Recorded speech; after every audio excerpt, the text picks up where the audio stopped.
Et salut les voyageurs et bienvenue dans ce nouveau guide consacré à Bali, l'île indonésienne de Bali. Alors en préambule, je voudrais juste préciser que ce guide est un tour de l'île, donc c'est pas un grand guide complet, même si ça va déjà probablement être assez long. Je peux évidemment pas parler de tout, mais n'hésitez pas à réagir et ajouter ce que vous voulez dans les commentaires, ils sont là pour ça. N'hésitez pas non plus, évidemment, à vous abonner à la chaîne et à liker la vidéo si le cœur vous en dit. Donc, bienvenue à Bali, île de l'Indonésie. Oui, Bali n'est pas un pays. Bon, je pense que tout le monde le sait, mais je préfère le repréciser. J'ai déjà entendu ça. Bali, ce n'est pas un pays indépendant. C'est une île de l'Indonésie, une province du pays qui est l'Indonésie. Mais c'est une province très particulière, avec ses vagues déferlantes, ses rizières en terrasse vert émeraude bien pétant et sa culture artistique exceptionnelle. La petite île volcanique de Bali qui compte environ 4,5 millions d'habitants et constitue la seule société hindouiste d'Asie du Sud-Est est depuis longtemps la première destination touristique d'Indonésie et de très loin. C'est même l'une des plus grandes destinations touristiques de l'Asie. Bien que l'on puisse s'attendre à ce qu'elle soit encombrée et commercialisée à outrance, le charme original de Bali est encore bien présent. Peut-être pas partout, évidemment, mais il est encore bien présent. Et ses temples caractéristiques et ses festivals étant mis en valeur par le paysage montagneux et riche en rivières de l'intérieur de l'île. La station balnéaire la plus célèbre et la plus fréquentée de Bali, c'est la zone Kuta Legian Seminyak, une bande d'environ 8 km de sable doré avec de nombreuses possibilités d'hébergement, de shopping et de vie nocturne. Le surf est également une activité principale à Bali, mais les surfeurs expérimentés se dirigent, eux, vers les plages un peu plus au sud de la péninsule de Bukit et le long de la côte sud-ouest de l'île. Sanur est une destination balnéaire assez calme du sud, mais la plupart des voyageurs vont lui préférer l'île tranquille de Nusa Lembongan ou encore les plages de la paisible côte est, notamment Hamed, Candidassa et Padang Bay. L'immense richesse de la vie marine fait que la plongée avec masque tuba ou en bouteille sont des activités très prisées dans l'ensemble de ces stations balnéaires. L'observation des dauphins est la principale attraction pour sa part de Lovina sur la côte nord, tandis que la principale destination culturelle de Bali, bien entendu, c'est Ubud, où des danses traditionnelles sont présentées tous les soirs et où les rues regorgent de cafés biologiques, de studios de yoga et de galeries d'art modernes. En outre, de nombreux temples hindous très élégants peuvent être visités, en particulier à Tanalot et à Besaki, et un grand nombre de randonnées sur les volcans sont également possibles à Bali, la plus populaire étant celle de Gunung Batur, le Gunung Agung n'étant réservé qu'aux personnes en pleine forme. Les transports vers et depuis l'île de Bali sont très efficaces, l'île est très bien desservie, notamment par de nombreux vols internationaux et nationaux au sein de l'Indonésie, qui atterrissent tous dans le même aéroport, à savoir Ngurah Rai, qui se trouve au sud de l'île, juste au sud de Kuta, et on a également des ferries en provenance de la grande île de Java, qui n'est séparée que de quelques kilomètres de Bali à l'ouest de l'île et qui traverse le détroit au niveau de Gilimanuk. L'île à l'est de Bali, à savoir Lombok, peut-elle être reliée par des ferries également. Alors, avant d'aller un peu plus en détail sur tous ces lieux de Bali, une très brève histoire. Bali, c'était une société plus ou moins indépendante, composée de bouddhistes et d'hindous jusqu'à environ le XIVe siècle, lorsqu'elle a été colonisée par ceux qu'on appelle les Majapahit, qui sont strictement hindous, un peuple qui est venu de l'île voisine de Java. Malgré l'islamisation ultérieure de presque tous ses voisins et de l'ensemble de l'Indonésie, qui est aujourd'hui le pays musulman le plus peuplé de la planète, Bali est resté fermement hindou depuis cette époque. En 1849, les Néerlandais ont commencé à s'intéresser à Bali et en janvier 1909, ils avaient pris le contrôle total de toute l'île. Après une brève occupation japonaise pendant la Seconde Guerre mondiale et la déclaration d'indépendance de l'Indonésie en 1945, Bali est devenu un État autonome au sein de la République indonésienne en 1949. Alors il faut savoir que la particularité de Bali a toujours créé une sorte de tension avec le reste de l'Indonésie, notamment avec l'île de Java, où se trouve la grande majorité de la population indonésienne, et notamment les entrepreneurs qui auraient bien aimé mettre la main sur les attractions considérables de Bali et la manne touristique financière qui en découle. Ces tensions ont été mises en évidence de manière assez effroyable lors de plusieurs attentats qui ont eu lieu au début des années 2000, on s'en souvient, notamment en 2002 et en 2005, mais à chaque fois, Bali s'est redressé, et à chaque fois, les représailles et conflits religieux qui étaient probablement souhaités par les terroristes n'ont pas eu lieu, principalement grâce à l'impressionnante sérénité des dirigeants hindouistes de Bali. Je ne parle pas, je vais en parler, mais du coup je n'en parle pas, du Covid qui a effectivement eu aussi beaucoup d'impact ces dernières années sur Bali.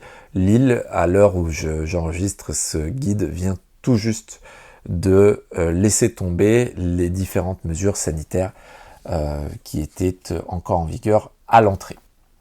Donc ça y est, tout le monde peut y aller, vacciné ou pas. On va commencer notre tour de l'île par le commencement. Le plus logique, c'est Denpasar, qui est la capitale de Bali.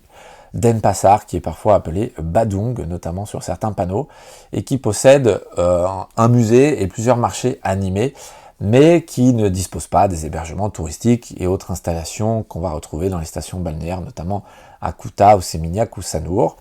La plupart des visiteurs y viennent donc simplement pour la journée ou l'utilisent comme site d'échange de transport. Mais une nuit dans les quartiers traditionnels du nord de la ville offre une occasion intéressante de découvrir un Bali urbain non touristique. Alors ce qu'il faut bien prendre en compte, si vous n'êtes pas déjà à Bali, parce que vous l'aurez constaté si c'est le cas, c'est que Denpasar est une très grande ville, plus d'1 million d'habitants, très animée, mais aussi très bruyante, assez chaotique, une vraie grande ville indonésienne. Donc ne pas s'attendre surtout à découvrir un petit Bali de village de carte postale quand on arrive à Denpasar. Qu'est-ce qu'on peut voir et faire à Denpasar ? Eh bien, on va partir de la place Puputan, qui est le cœur du centre-ville. Elle commémore le combat rituel à mort, le Puputan, une sorte de tradition pas très cool, qui donc se combat du 20 septembre 1906, lorsque le Raja, entre guillemets le roi de Badung, et des centaines de ses sujets se sont poignardés à mort, plutôt que de se soumettre aux envahisseurs néerlandais. Donc un acte d'héroïsme qui est commémoré par cette place.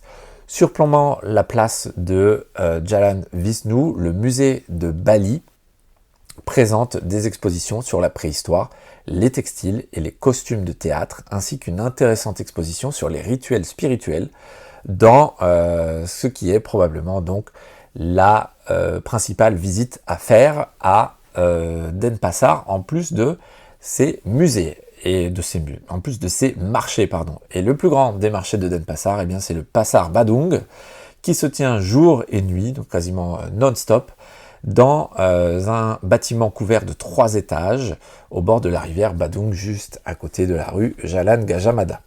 Son marché d'art, situé au dernier étage, regorge de produits balinais, les sarongs, les tissus batiks ou encore des objets de cérémonie d'un bon rapport qualité-prix.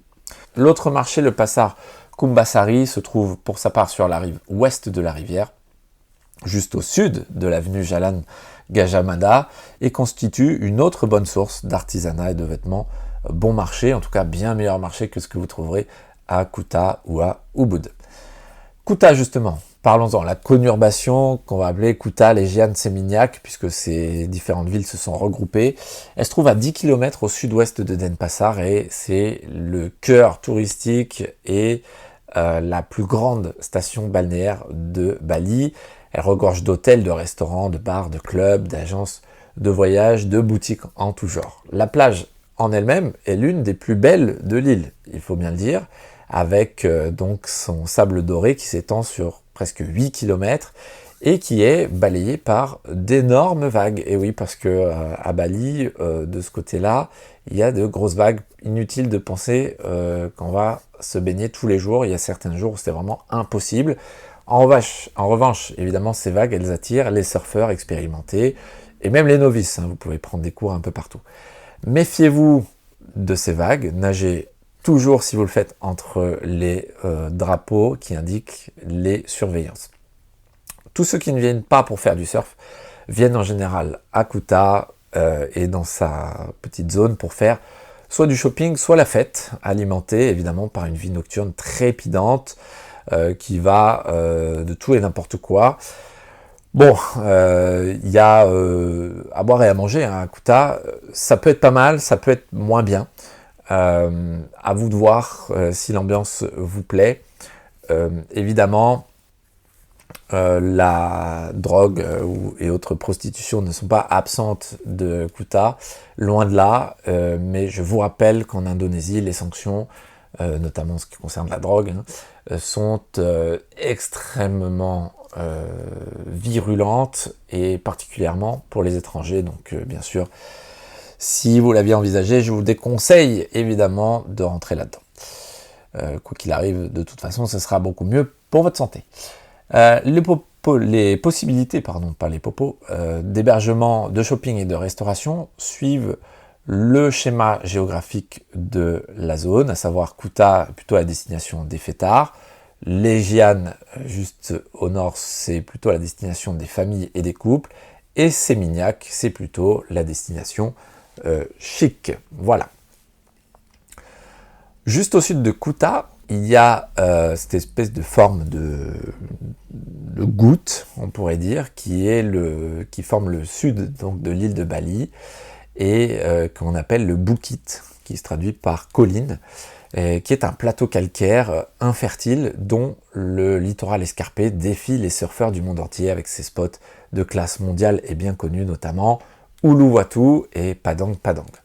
Alors qu'autrefois, seuls les amateurs de vagues enduraient les pistes parsemées de nids de poules pour accéder à ces petites plages de surf isolées, de plus en plus de randonneurs suivent aujourd'hui le mouvement, car les routes se sont améliorées et des hôtels plus ou moins chics se sont creusés au sommet des falaises, se sont construits plutôt que creusés au sommet des falaises, et souvent encore pour certains accessibles uniquement par des marches.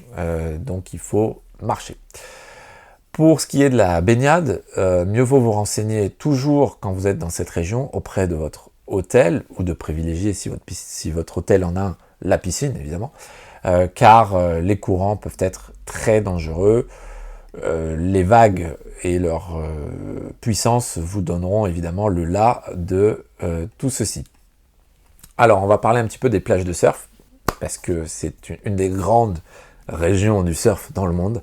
Et la première des principales plages de surf qu'on rencontre, c'est Dreamland, avec son sable d'une blancheur éclatante. Elle est aujourd'hui surplombée par un monstrueux complexe hôtelier qui est principalement fréquenté par les Indonésiens et qui ont remplacé les anciennes petits warung. Alors les warung, ce sont des espèces de petits restaurants informels, petites stands voilà, de nourriture, et les anciens logements pour surfeurs d'autrefois, donc qui ont été remplacés par ce grand complexe hôtelier qui est assez monstrueux. L'accès à la plage se fait justement par le complexe. Devenue rapidement la plus animée des plages de surf de la région du Bukit, la plage voisine de Binjin jouit des mêmes paysages côtiers et d'une ambiance plus décontractée, plus agréable, avec des hébergements bon marché, nichés à flanc de falaise, et des warung qui ici existent toujours, qui se prennent place sur le sable. La plage de Balangan, au nord, est une longue étendue de sable, parsemée de parasols et de chaises longues à louer, avec là encore de nombreux hébergements et des restaurants bon marché. Impossibles, au sud de Binjin, est une autre petite plage de surf bien connue de tous les surfeurs, tandis que la plage très célèbre de Padang Padang est considérée comme l'un des hauts lieux du surf et l'une des plages les plus intéressantes d'Indonésie. Il y a des hébergements qui bordent la route à proximité de ces deux sites. Ensuite, plus au sud, on va croiser Sulumban, qui est une belle et petite plage, et puis la très célèbre plage d'Uluwatu, célèbre pour son spot de surf, qui est connu là encore de tous les surfeurs du monde entier. Une grande vague puissante qui n'est pas pour les débutants, loin s'en faut. L'intérêt majeur en termes de visite, si vous voulez, de la péninsule du Bukit, en dehors d'y séjourner peut-être, et du surf évidemment, ça va être le temple de Uluwatu, qui est vénéré depuis le Xe siècle comme l'un des temples les plus importants de Bali. Il possède une superbe position sur un promontoire rocheux à 70 mètres au-dessus de l'océan, à l'extrême pointe sud de Bali, 2 km environ au sud de Sulumban et 18 km au sud de Kuta. C'est l'une des cartes postales les plus célèbres de l'île. En tant que temple directionnel, le temple d'Uluwatu est le gardien du sud-ouest de l'île et il est dédié aux esprits de la mer. Il s'agit également d'un temple d'État plutôt que de temple d'un village ou d'une ville, et il a donc une influence générale sur tous les habitants de Bali. Vous verrez, la structure des temples à Bali est très complexe, il y en a de très nombreux, certains n'ont d'autorité que sur une toute petite région, voire une rue, et d'autres, donc comme Uluwatu, sont des temples majeurs qui ont ce qu'on appelle les temples directionnels, qui ont autorité sur toute une grande région et qui sont dédiés donc à différents dieux et esprits. Malgré le fait que ce temple soit de première importance pour les croyants de Bali, la structure du temple en elle-même n'est pas forcément remarquable par rapport à d'autres. Elle est relativement petite et ces briques coralliennes sont pour la plupart dépourvues de décoration. La plupart des visiteurs, dont vous ferez peut-être partie, viennent ici au coucher du soleil lorsque le décor est le plus spectaculaire et qu'il y a tous les jours à 18h un spectacle de danse et de danse du feu.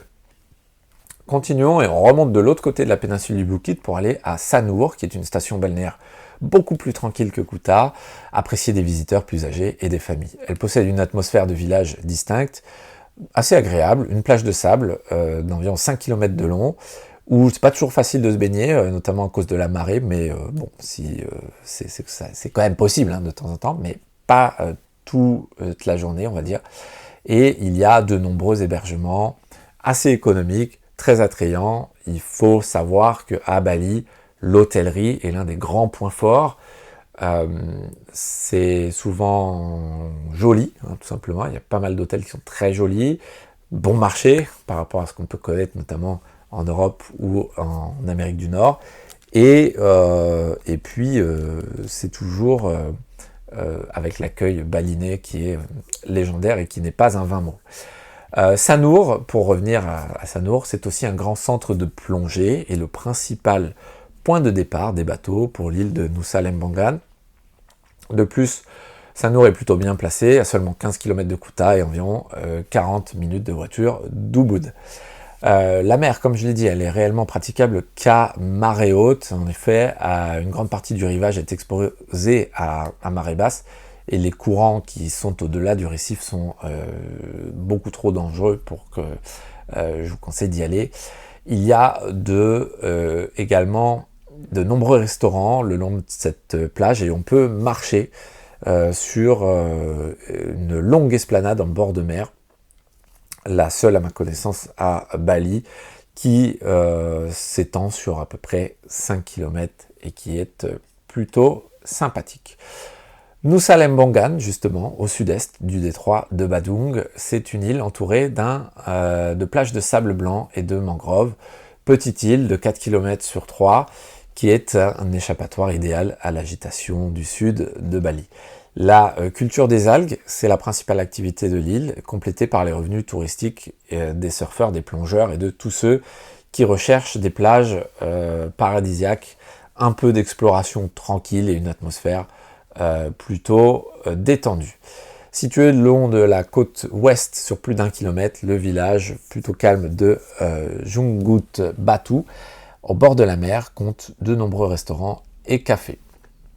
Coconut Beach, Shelley Bay et Mushroom Bay au sud-ouest et Dream Beach sur la côte sud offrent un hébergement pour leur part plus haut de gamme, tandis que Mushroom Bay est la destination des excursionnistes venus à la journée du continent. Ces derniers, évidemment, rajoutent à la population, ils peuvent troubler le calme en milieu de journée, mais rassurez-vous, les plages de Nusa Lembongan ne sont jamais surchargées et restent toujours idylliques avec leur sable blanc et leurs eaux turquoises. On peut faire le tour de cette petite île à pied en 3 ou 4 heures et il est aussi possible de louer des motos et des vélos, même si, attention, c'est assez escarpé.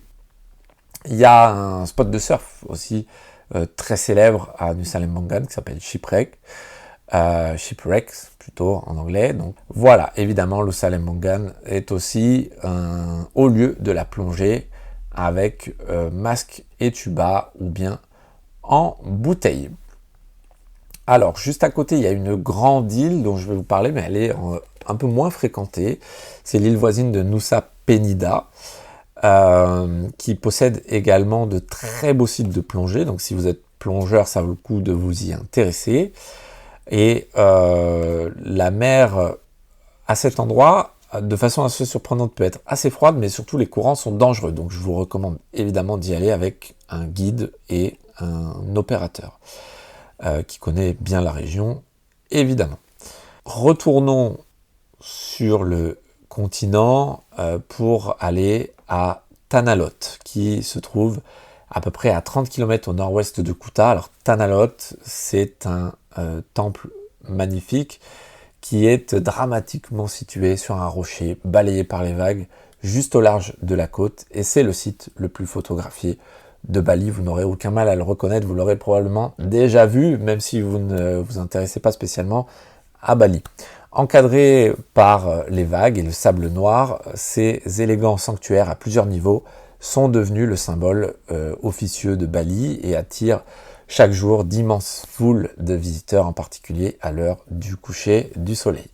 Malheureusement, cette affluence a entraîné avec elle toutes les joies entre guillemets du tourisme et le temple est aujourd'hui entouré d'étals et de marchands ambulants, parfois un peu trop enthousiastes, comme vous pourrez le constater. Le temple aurait été fondé au XVIe siècle par le prêtre hindou errant Nirata, et c'est l'un des lieux les plus sacrés de Bali. Seuls les fidèles de bonne foi sont autorisés à gravir l'escalier qui est taillé dans la paroi rocheuse et à pénétrer dans l'enceinte. Tous les autres, dont vous ferez probablement partie, sont confinés à la base du rocher. Continuons notre visite avec les plages du sud-ouest. À l'ouest de Tabanan, la route côtière qui va de Denpasar à Gilimanuk passe par deux sables de surf, de sable noir, très discrètes mais très attrayantes, toutes deux desservies par les transports publics depuis Denpasar.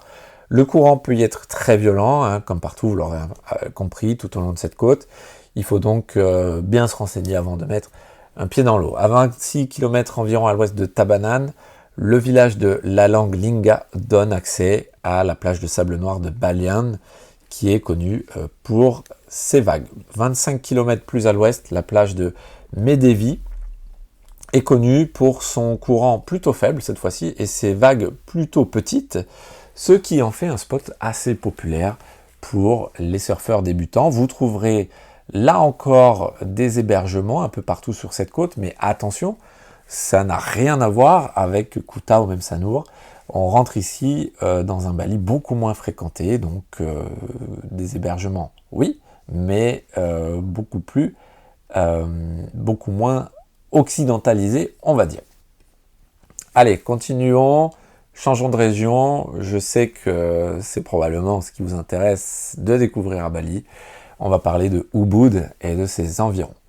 Alors, Ubud, c'est le centre culturel de Bali. C'est une ville, on ne peut pas dire le contraire, qui est séduisante, située au milieu des rizières, en terrasse, connue pour ses danseurs, ses musiciens talentueux, ainsi que pour ses peintres et artisans prolifiques. C'est vraiment la capitale artistique et en plus de ça, située dans un cadre naturel exceptionnel.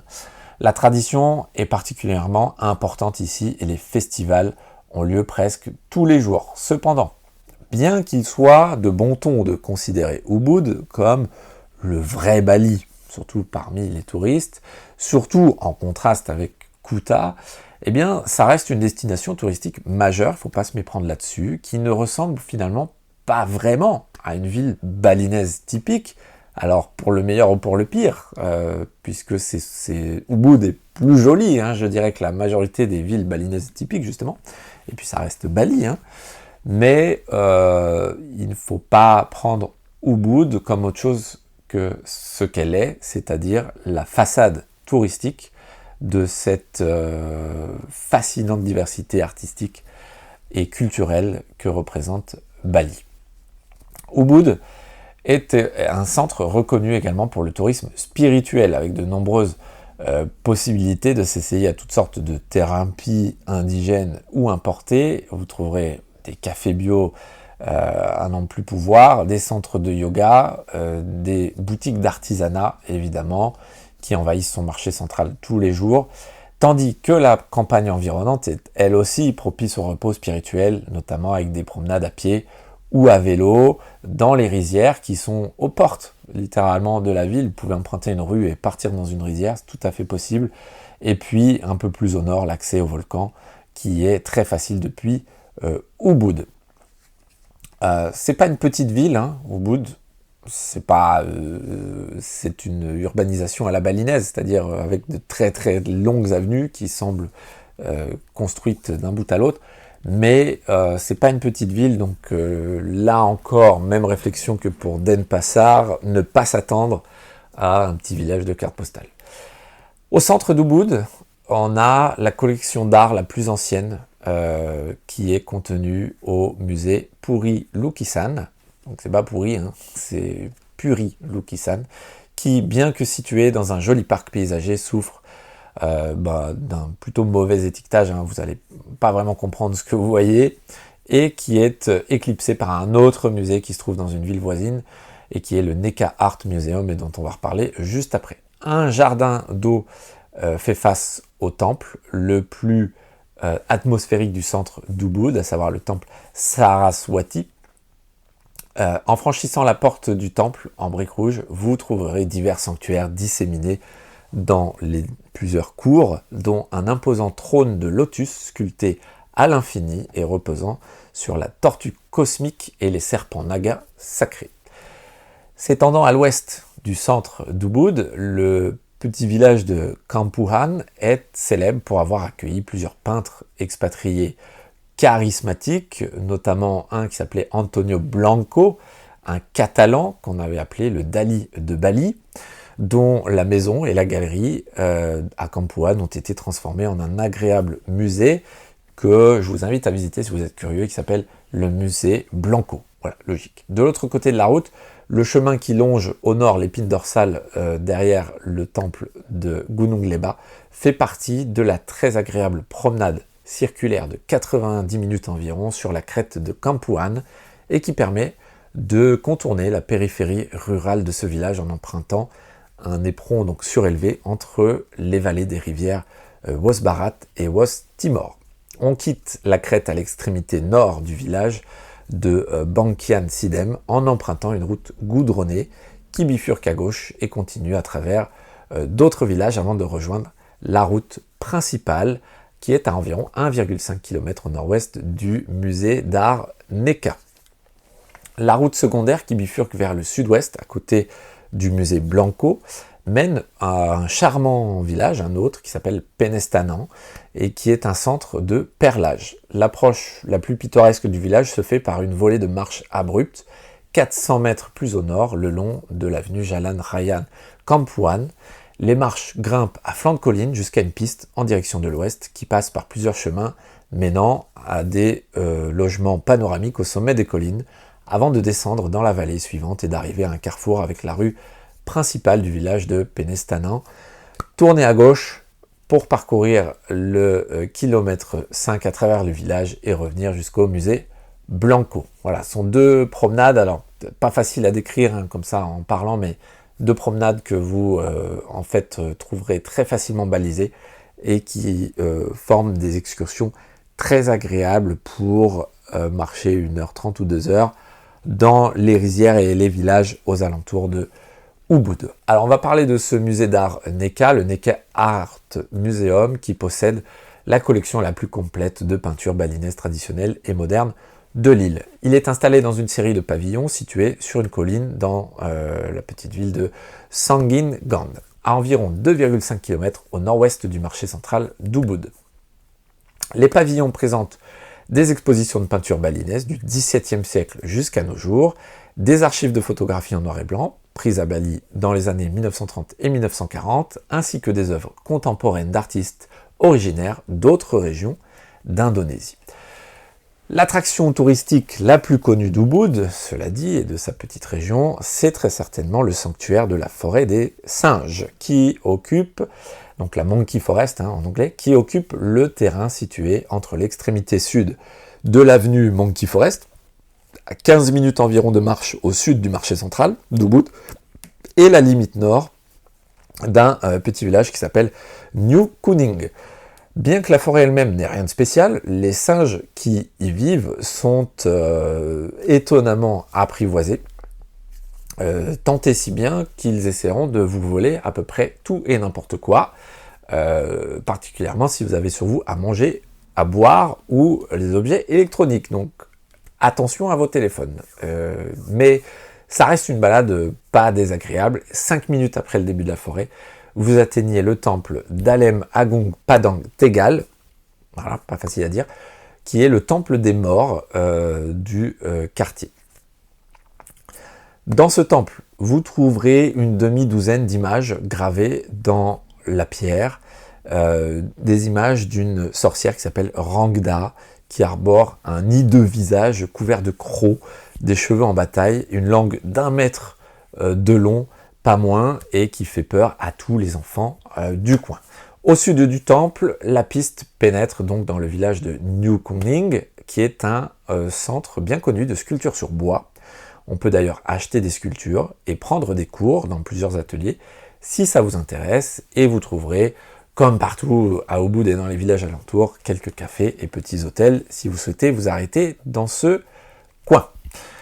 L'autre grand musée d'Ubud, avec le musée NECA, c'est le Agung Rai Museum of Art, qu'on abrévie en ARMA, qui se situe à la périphérie sud de Ubud. La galerie de ce musée, qui possède un grand pavillon, offre un bref aperçu des développements de l'art balinais, tandis que de l'autre côté d'un beau jardin, la galerie centrale présente pour sa part des œuvres des expatriés les plus célèbres de Bali. Le jardin botanique d'Ubud, on va continuer avec ça, luxuriant et tranquille, occupe une vallée fluviale escarpée à environ 1,7 km, soit 30 minutes de marche au nord de l'avenue Jalan Raya Ubud, la grande avenue principale de la ville. Il comprend de belles collections de fleurs. Il y a notamment une pépinière d'orchidées et une cour de méditation. À flanc de falaise, au milieu des rizières, il y a une série de gravures rupestres du XIVe siècle qui s'appelle Yepulu et qui est un peu comme un trésor caché dans cette région de Ubud sans les hordes de visiteurs auxquels on pourrait s'attendre, et c'est d'autant plus agréable pour cela. L'histoire de ces sculptures est incertaine, mais on y voit un homme portant 2 pots d'eau et 3 étapes d'une chasse au sanglier.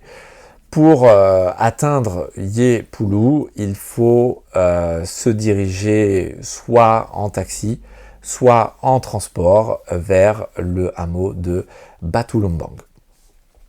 On peut également y accéder en marchant à travers les rizières à partir du village de Goa Gaja, à savoir que des agences et des guides organisent donc des randonnées d'environ 4 heures à partir de Yepulu à travers la campagne environnante, et c'est probablement la randonnée, si vous êtes un marcheur vraiment, on va dire, qui avait vraiment envie de marcher plutôt que de faire des petite randonnée très courte dans les rizières aux alentours d'Ubud, c'est probablement la randonnée la plus intéressante à faire à Ubud, donc dans ce site de Yepulu.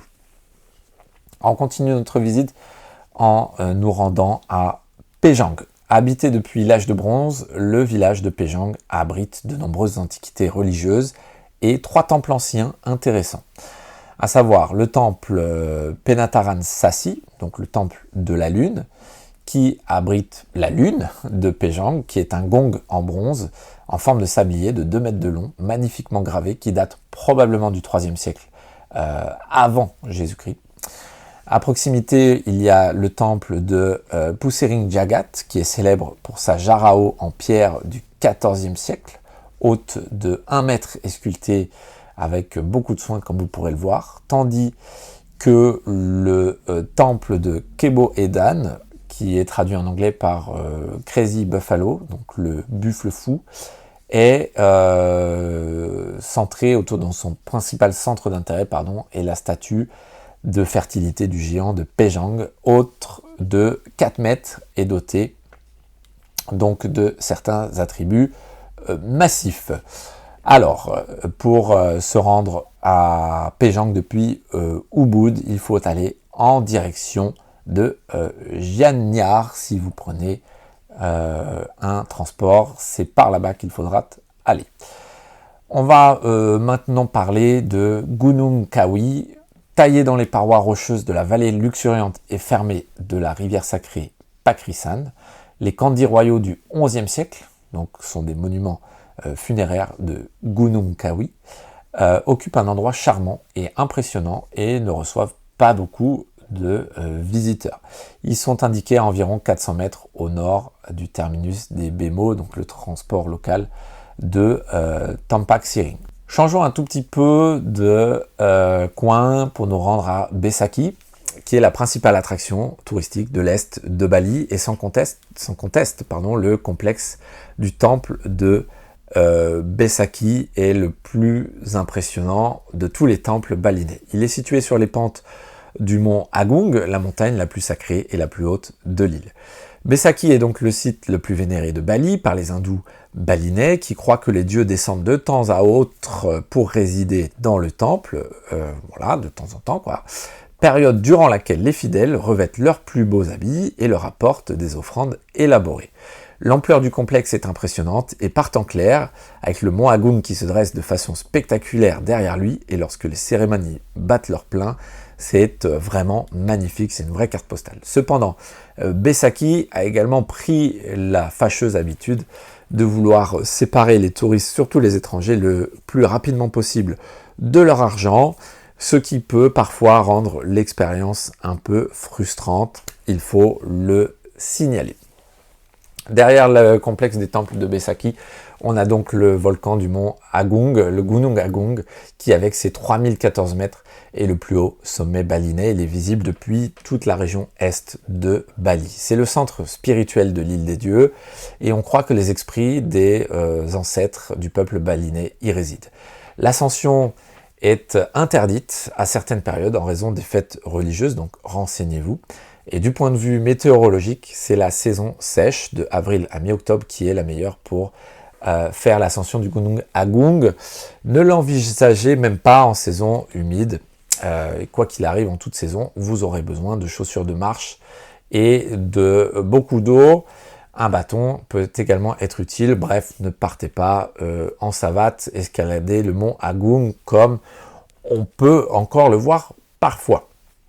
À savoir que le mieux est de faire la randonnée avec un guide, évidemment, de se faire accompagner. Ça sera beaucoup plus sécure et beaucoup plus intéressant, même j'ai envie de dire. Faites appel à l'organisation locale des guides et non pas à n'importe quelle personne qui se prétend guide. On continue pour une étape pas forcément intéressante, mais je vous en parlais quand même, c'est Padang Bai, c'est le port qui vous permet de rejoindre l'île de Lombok. Il est niché dans une petite crique de sable blanc, bordée de bateaux de pêche. De nombreux voyageurs y passent une nuit ou deux et le minuscule village s'est transformé en un lieu de villégiature plutôt calme. Si vous trouvez la plage principale trop fréquentée, vous pouvez toujours vous diriger vers la baie qu'on appelle Pentai Kesil, qui est juste à l'ouest et qui est souvent beaucoup plus calme. Le site de Padang Bai est également une bonne base pour la plongée, à savoir que donc de nombreux opérateurs organisent des sorties depuis Padang Bai vers Nusa Penida, Nusa Lembongan, Ahmed, Candidassa et même les îles Gili. Mais principalement, donc vous passerez probablement par là si vous vous rendez en bateau jusqu'à l'île voisine de Lombok. Je ferai peut-être un guide sur Lombok, mais plus tard. Voilà. Continuons notre visite de notre tour de l'île de Bali avec et faisons étape à Candidassa qui se trouve à l'extrémité est de la baie d'Amouk. C'est une station balnéaire décontractée qui attire surtout les visiteurs les plus âgés avec un large choix d'hébergements et de restaurants. C'est un bon centre pour faire de la plongée avec masque et tuba ou en bouteille et pour explorer tout l'est de l'île.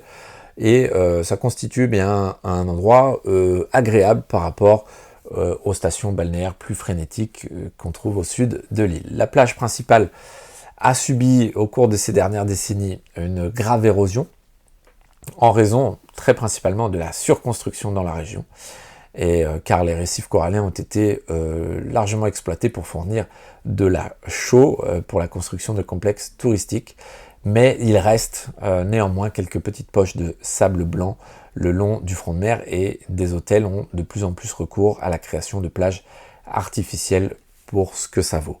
Le joli lagon qui se trouve au centre de Candidassa, juste en face de la route principale, est un point intéressant, néanmoins, un site intéressant, pardon, à voir. On peut remarquer que également Candidassa est un intéressant point de départ pour aller se rendre vers un groupe de petites îles qui est situé juste au large de la côte, à savoir donc les îles Tepekong, Bia et Mimpang, et qui offre d'excellents sites de plongée, mais principalement pour des plongeurs expérimentés, car les courants peuvent être forts. Voilà. Pour Candidassa, on continue notre visite avec la partie de la côte située à l'extrême est de Bali et qui est connue sous le nom générique de Ahmed, bien que Ahmed soit également le nom d'un seul des villages de cette côte, mais généralement toute cette côte est extrêmement orientale, est résumée sous le nom de Ahmed. Donc c'est à peu près 11 km de côte où l'on vient principalement pour profiter du calme et de la tranquillité avec des plages de sable noir, des falaises et puis une fantastique richesse de vie sous-marine. On continue. Alors Ahmed, c'est un village qui est assez développé, même si la vie est encore centrée sur la pêche et la production de sel. Mais vous y trouverez quand même toutes les commodités du tourisme on va dire international de Bali dans cette région d'Ahmed, mais avec une ambiance bien différente de ce qu'on pourrait trouver à Kuta ou dans la région de Kuta dans le sud.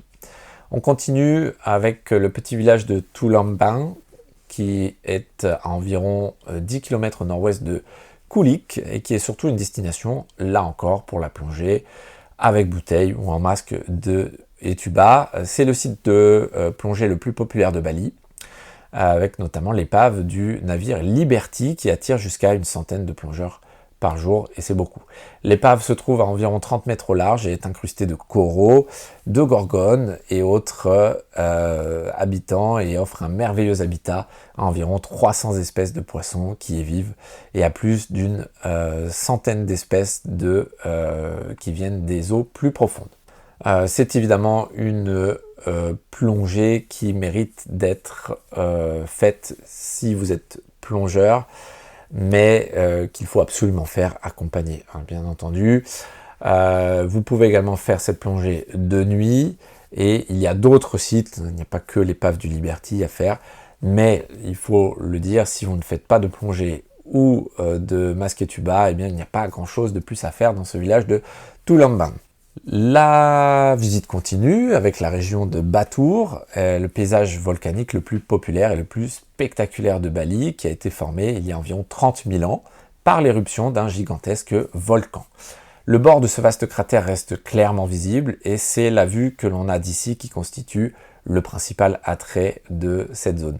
La région entière est parfois appelée Kintamani, alors qu'il ne s'agit que du nom d'un village parmi tant d'autres. Les points les plus élevés du bord sont donc le Gunung Abang à 2153 mètres d'altitude sur le côté est et la troisième montagne la plus haute de Bali, et puis le Gunung Penulisan à 1745 mètres dans l'angle nord-ouest avec le temple de Punsang Penulisan à son sommet. Le Gunung Batur, à proprement parler, qui culmine à 1717 mètres, est un volcan actif avec ses 4 cratères. Et le lac de Danao Batur, niché à ses côtés, s'élève au fond de l'un de ces cratères. De nombreux visiteurs viennent dans la région pour escalader le Gunung Batur et généralement pour y assister au lever du soleil. A noter que l'accès à la zone est payant et que le mieux est d'être accompagné. D'ailleurs, c'est obligatoire. C'est pas le mieux, c'est obligatoire d'être accompagné pour escalader le Gunung Batur. C'est une ascension beaucoup plus facile que le Gunung Agung qui se réserve aux randonneurs déjà en forme. Le Gunung Batur peut être fait par n'importe qui est plus ou moins en bonne santé. C'est un volcan qui reste actif. Alors vérifiez la situation actuelle avant d'en faire l'escalade. Il y a différents choix d'itinéraire pour gravir le Gunung Batur. Le plus simple est de se rendre à Seranga sur la route de Yemampe à l'ouest de Sangan. Et de là, il faut compter entre 30 minutes et 1 heure depuis un parking aménagé pour atteindre le plus haut sommet et le plus grand cratère qu'on appelle généralement le Batur 1. Voilà.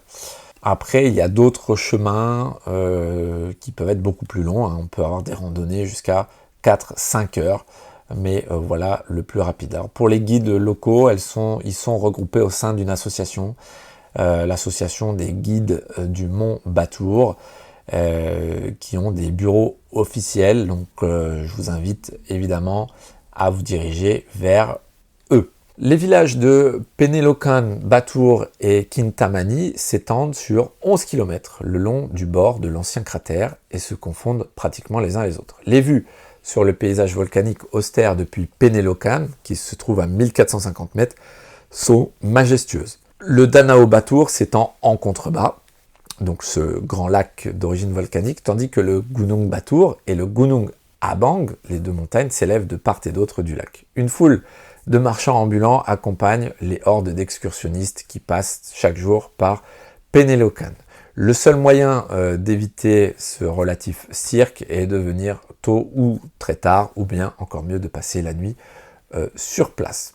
À environ 4 km au nord de Penelokan, le temple de Ulun Danu Batur est le deuxième temple le plus important de l'île, après Besaki que nous avons vu plus tôt. C'est un lieu fascinant à visiter à tout moment, même si on y vient principalement, là encore, au coucher et au lever du soleil, car il y a généralement des pèlerins qui font des offrandes, et la brume qui enveloppe souvent la région ajoute beaucoup à l'atmosphère. Enfin, on va parler du Danao Batur, donc ce lac qui est situé au fond de l'ancien cratère à 500 mètres en dessous du bord. Danao Batur est le plus grand lac de Bali avec 8 km de long et 3 km de large, et c'est l'un des plus superbes. C'est le lieu de résidence de Dewi Danu, qui est la déesse du lac de cratère. Logique, il est particulièrement sacré pour les Balinais et ses eaux sont censées s'infiltrer dans la terre et réapparaître sous forme de source dans d'autres parties de l'île. Des villages se trouvent sur les rives du lac, dont par exemple Kedisan, et les sources d'eau chaude de Toya Devasa sont attrayantes, avec notamment des bassins d'eau divers et variés dans lesquels on peut se baigner, et c'est l'un des principaux points d'intérêt de ce lac en plus de son paysage. Voilà. Ni aussi grande ni aussi spectaculaire que la région de Batour, la région de Danau Bratan, le lac de Bratan donc, et parfois simplement connu sous le nom de Bédougoul, possède des montagnes néanmoins assez impressionnantes, des lacs donc, des promenades tranquilles et des temples assez importants. La région accueille également généralement des touristes plutôt indonésiens plutôt qu'étrangers, et elle est notable pour son climat plutôt frais par rapport au reste de Bali. Située à 1200 mètres au-dessus du niveau de la mer et profond d'environ 35 mètres par endroit, le lac Bratan est entouré de collines boisées et comme le lac Batour, il est vénéré par les paysans balinais comme la source d'eau douce d'une grande partie de l'île. Le lac et sa déesse qui y habite, vous l'aurez compris, sont là aussi vénérés dans un temple qui s'appelle le Ulun Danau Bratan, qui est l'un des temples les plus photographiés de Bali, de par son site magnifique, et qui se compose de plusieurs sanctuaires, certains situés de manière très spectaculaire sur de petites îles qui semblent flotter à la surface du lac.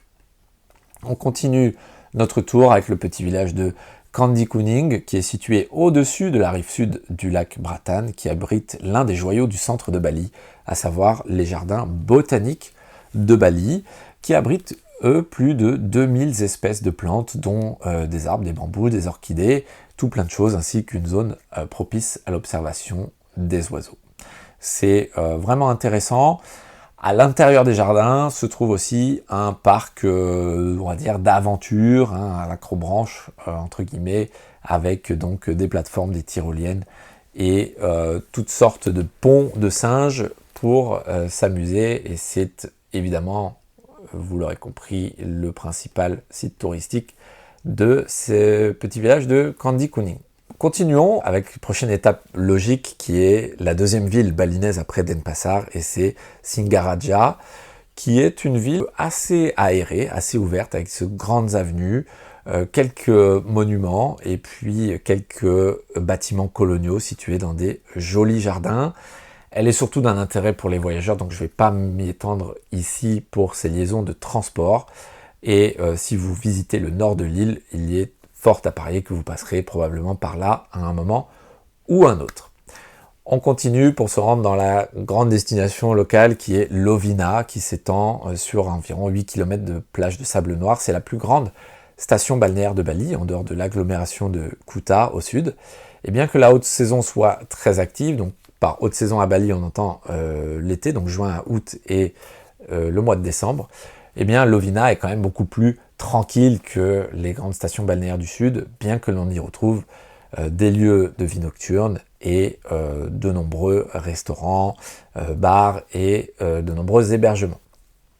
Là encore, comme dans beaucoup de lieux de Bali, la plongée sous-marine et la plongée en bouteille ou avec masque et tuba donc, est l'un des grands points forts de l'activité de cette ville, ainsi que l'observation donc des dauphins, qui est l'une des spécialités de Lovina. C'est également une base idéale pour explorer bien toute la côte nord et les régions volcaniques de l'intérieur des terres.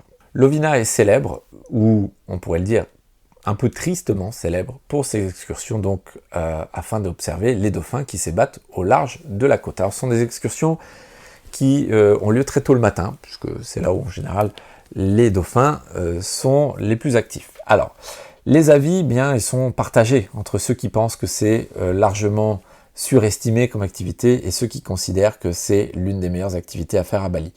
C'est le hasard qui fait les choses en général. Certains jours, il n'y a pas grand-chose à voir, tandis que d'autres jours, effectivement, le spectacle peut être absolument incroyable de ces dauphins qui viennent faire le spectacle autour des bateaux. Donc les bateaux, comme je l'ai dit, ils partent en général autour de 6 heures du matin.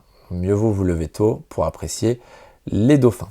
Une excursion populaire et peut-être un peu plus écologique au départ de Lovina, c'est la visite du monastère bouddhiste Brahma Vihara Ashrama, qui est à 10 km au sud-ouest de Lovina, qui est un site coloré dans un cadre absolument merveilleux à flanc de colline avec un glorieux Bouddha en or comme pièce maîtresse dans le temple principal. Donc une visite à faire si vous passez dans le coin de Lovina.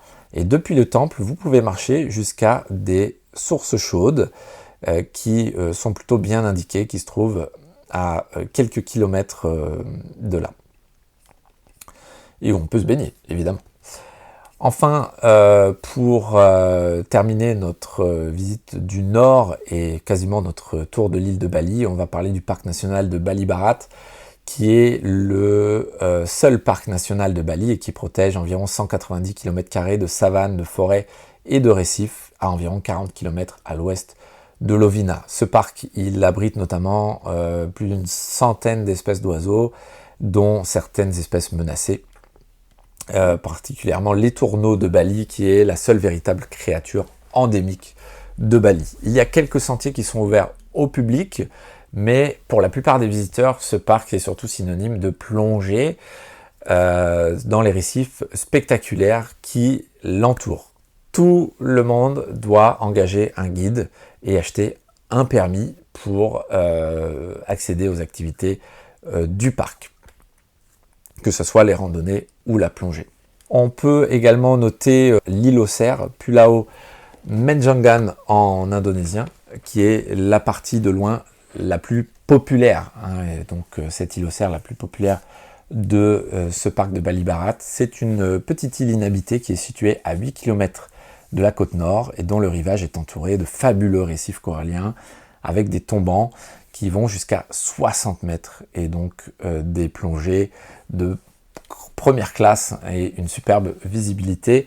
Pour terminer ce tour de Bali, je vais aussi vous évoquer donc le port de Gilimanuk qui n'a en réalité pas d'intérêt du tout. C'est une petite ville portuaire, Gilimanuk, qui est à l'extrémité ouest de Bali et qui est surtout à noter pour le fait que ce soit d'ici que partent les liaisons en ferry avec l'île de Java à moins de 3 km et donc parfaitement visible depuis ici des côtes de l'île des Dieux. Voilà, j'espère que ce guide vous a un petit peu éclairé sur cette île de Bali. En attendant, je vous souhaite un excellent voyage à Bali si vous avez la chance de vous y rendre et merci d'avoir écouté cette très longue introduction à Bali. Si vous êtes encore avec moi jusqu'ici, à bientôt.